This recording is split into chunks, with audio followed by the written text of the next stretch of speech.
Hey everybody, welcome back to my electronics workshop. So on the bench today is not the Enritsu, but it is on the bench, just not for repair at this point.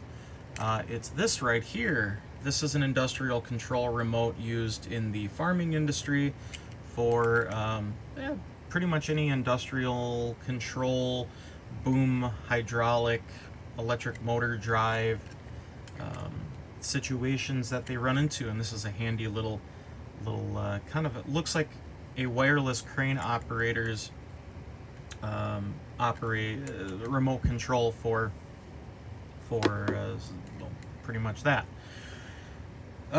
This is used on a bin piler specifically for farming, most prominently in the potato industry here in central Wisconsin, north central Wisconsin, south Wisconsin, pretty much Wisconsin.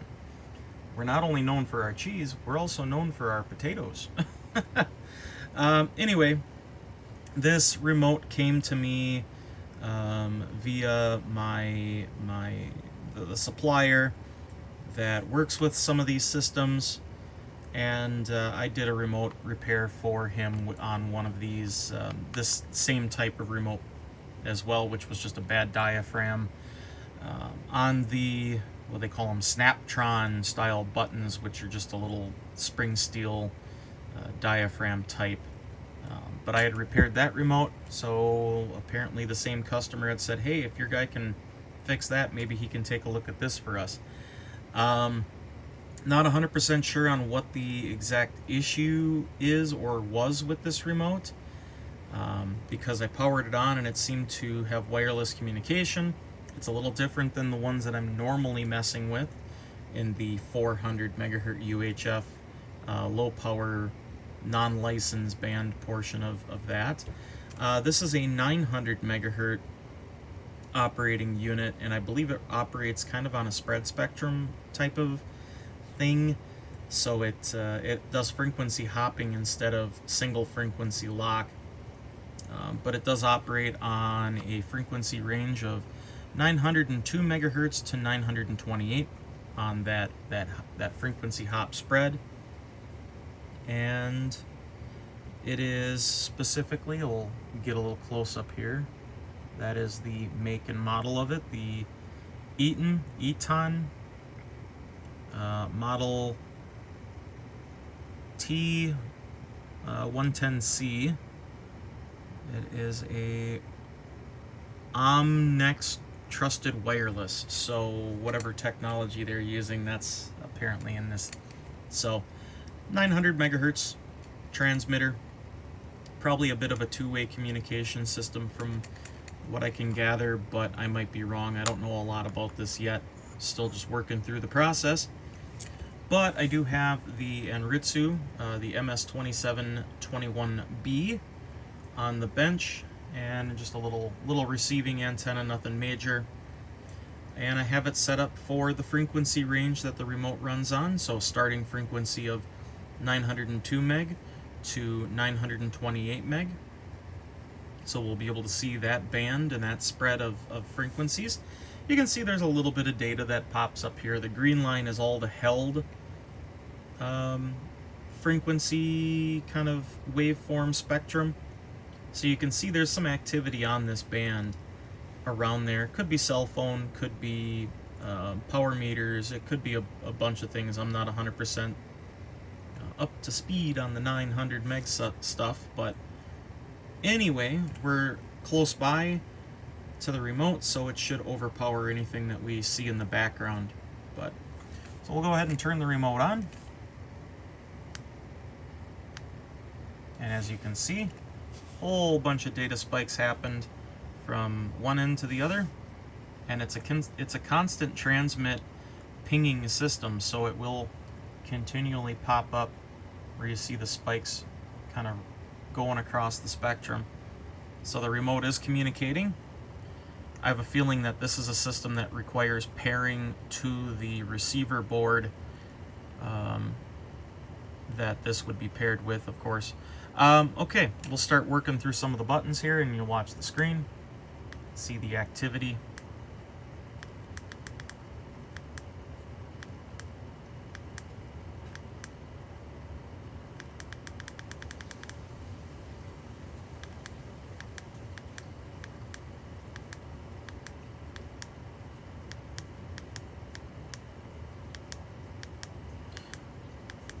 So the top two buttons for which are labeled drive appear to be intermittent. Maybe they could use a little bit of a cleanup, but they are working as it gets worked a little bit more.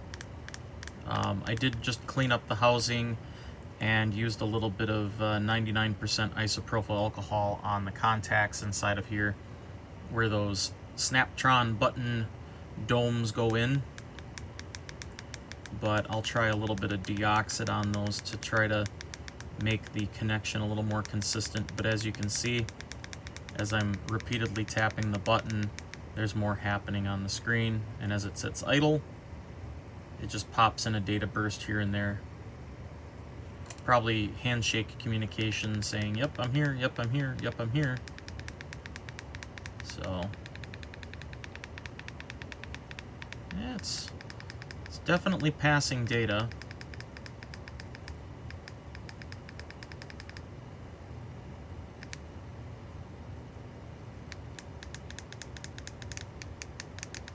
I wish I knew a little bit more about these remotes.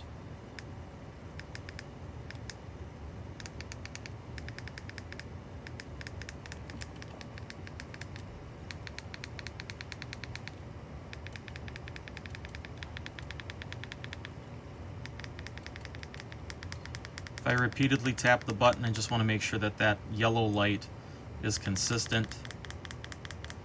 And the one up top here seems to be working, but isn't as, I can tell that it's not picking it up as well.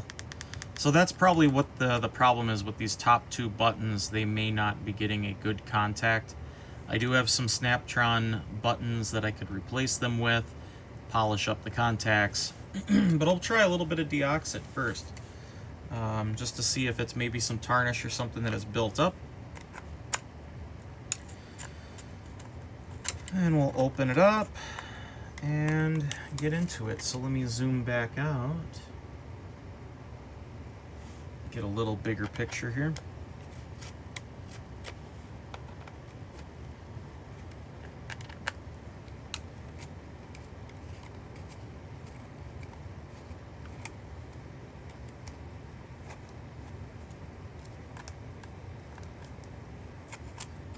I'm actually very impressed with this remote's design. They are very rugged, very portable. Works on that 900 meg band, so you have a connection that's, I would say, a little bit better than your than your standard 418, 19, 433, where there's a lot of other stuff that like to sit in that frequency space, like weather stations, etc. And it's an FSK on those types of remote for for their frequency shift keying type of modulation. What do they do with it? There's the T handle. So let's go ahead and get this opened up. And we'll just put a little bit of deoxit on the connections. I don't believe it is gold-plated traces or sections on it, but I think I'll just go ahead and try a little bit of deoxit gold. They're kind of brass, maybe that will help. It has a little more lubricating factor to it. Helps with the tarnish just a tiny bit more. But the goal is, I'll just hose these down a little bit. They have a little plastic adhesive spot on this that kind of keeps those little domes in place. And then we'll wipe off the excess. I want to leave a layer of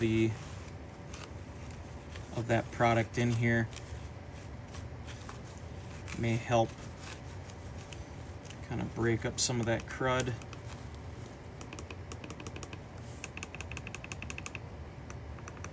So the domes aren't cracked, they do return and snap back fairly easily, so I do not believe that it is a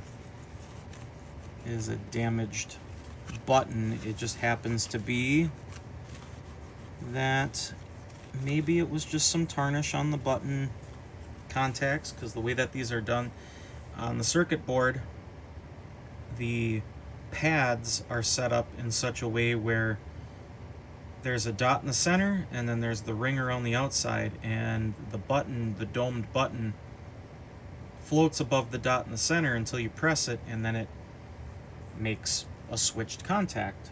So let's put the cover back on.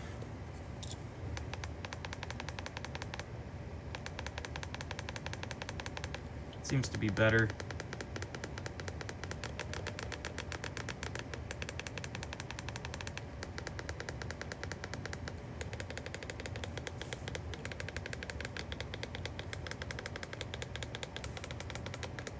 Yeah, I think that was the problem. Just had some tarnish that needed to be broken up. But I do have spare domes. Those little buggers are expensive. I had to get a sample kit that had a bunch of different types of them in there, and I was able to luckily get them affordable, but inventory is limited. They seem to be kind of a specialty niche button type, just a little spring steel type of domed button. They're probably very common in other parts of, like, mostly industrial or even some audio equipment. Possibly I've seen them in audio, but I've never knew that they, like, where to get a replacement, other than found a few sellers on eBay that appeared to have them that they were just getting rid of because they maybe were sitting in a parts room for so long or blowing out some stock they didn't need. So luckily I found some compatible ones for the other remote.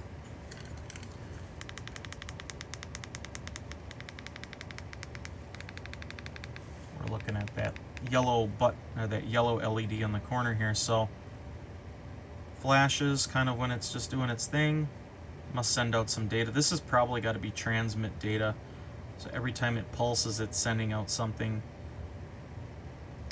When it goes steady state, it's sending out data, and then I believe that the pulses are kind of a here I am, here I am, here I am. I don't know what the red blinking LED is. I don't really have a whole lot of documentation on this particular control or the system that it works with, but it's a pretty simple device. Is it sending out RF? Do all the buttons function? This has a shift control, so you can press and hold the shift, or you press the shift at the same time, and I don't know, but there's a shift for a second layer of control for the buttons that are here. Interesting to know that. And the green ones, these have been relabeled obviously by the person whom where they use this in their industry. So in this case, the upper one they had reassigned for drive forward and drive reverse. Second row, boom up, boom down, boom in, boom out, but also has a shift command for front steer left and right. Then this row, boom left and right. So boom would normally on the other remote was up here, so they reassigned it obviously as rewiring their control panel to use a different set of buttons. Also has conveyor start and stop on a control on a shift here, and then steer left, steer right on normal button operation, conveyor fast and slow speed controls as well there, as well as your stop, probably an emergency stop in this case. So press it once, remote shuts off, nothing else comes through, basically sends the command to the other board. There's no remote connected, emergency stop. So it's what I'm guessing, but still very cool, awesome. I'm happy to look at different types of units and get them squared away for the folks that are using them out in the field or vice versa. Just a just a fun thing that makes its way through the shop that doesn't makes my job not so dull. My brain has to work sometimes. But we'll put the lanyard back on it, so that's with it. And I'll go ahead and sign my work, just so I know that I did open this up and document what I had done. So that's going to conclude this video. Gave me the opportunity to get the Anritsu out of the case and do some testing with RF to see what the spectrum looks like on that particular for this particular device. Interesting to see that. Otherwise, I've been using a hack RF. The hack RF is nice because I can use that as a low power transmitter for testing control boards, which I will be doing here probably today while I work on some more Sputnik based units. So thanks for watching, everybody. Hope you enjoyed the nerdy moment, and if you like, hit subscribe, hit that bell if you'd like to see when I post stuff, and like and comment below. So alright, everybody, have a great day. We'll see you in the next one.